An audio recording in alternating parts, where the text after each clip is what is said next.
I'm going to ask you some questions about diversity. How was Multicultural Day celebrated at Rainier Beach?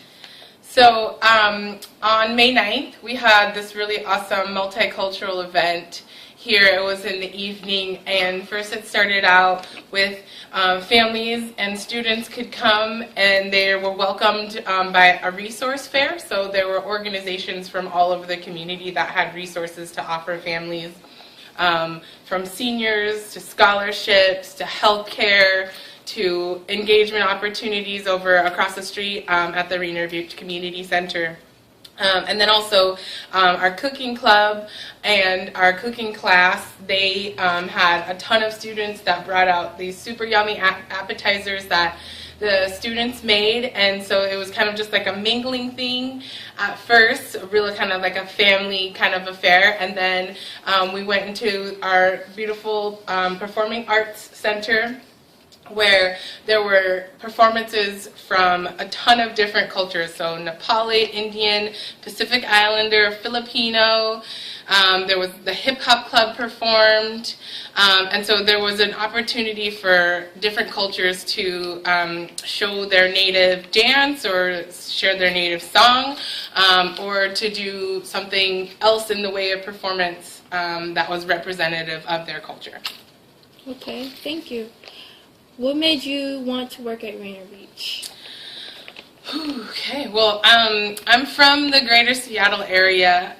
I went to school in Kent and was really familiar with South Seattle. And so after going and getting my bachelor's degree in psychology, I came back to Seattle and just wanted to work with young people. And I feel like Rainier Beach is a really good fit for my type of personality, and some of what the students experience here is in line with my own educational experience. And so being that I have now gone to college and come back and work here at Rainier Beach, I'm able to connect with young people on a path that's familiar to me and help them reach for a greater goal of hopefully to end up in college. Okay. What do you tell other students about Rainier Beach when you register them? Okay, so I've been doing a ton of recruitment of incoming 9th graders. I've been at all the feeder middle schools over the past few weeks, and so I've had this conversation a good 5 times in the past few weeks. And essentially what I tell those students is that, high school is the real deal.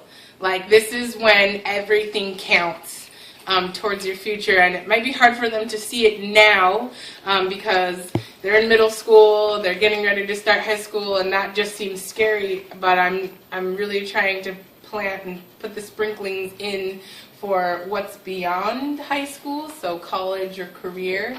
And so kind of looking towards that and working backwards. How can you perform, act, create in your high school career that will lead you to the things that you want beyond from here? So it gets serious. Thank you. Thank you for letting us record you. Okay, thanks.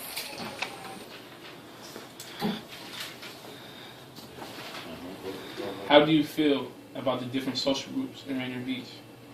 I guess I couldn't say I have a negative or positive feeling on them. I think they're wonderful, though.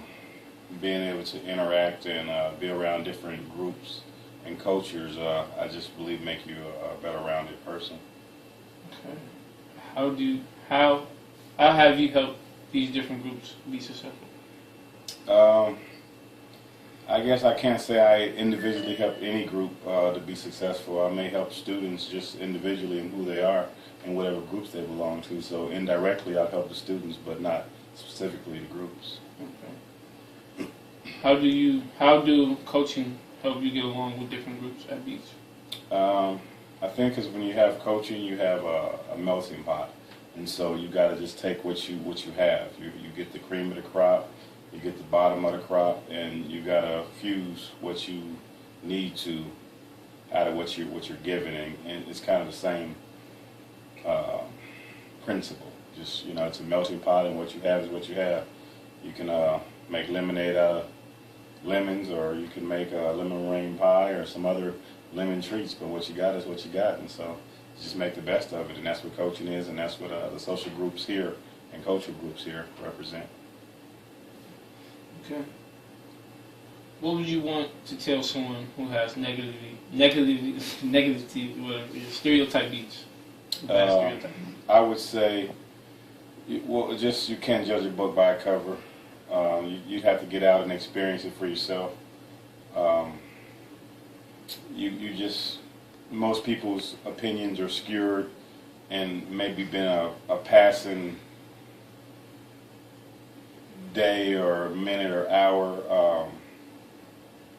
And we know with life itself that you can do 10 positives, 10 goods, and 1 bad, and most people will focus on the bad. So it's kind of one of those things. There's a lot of good things happening here, but media and individuals and the humans that we are sometimes still has us focus on the negative things. So I'd say experience for yourself a real live experience, not just a passing moment or a third party or he say, she say, down the line, coming from a student, things of that nature. Just experience it yourself.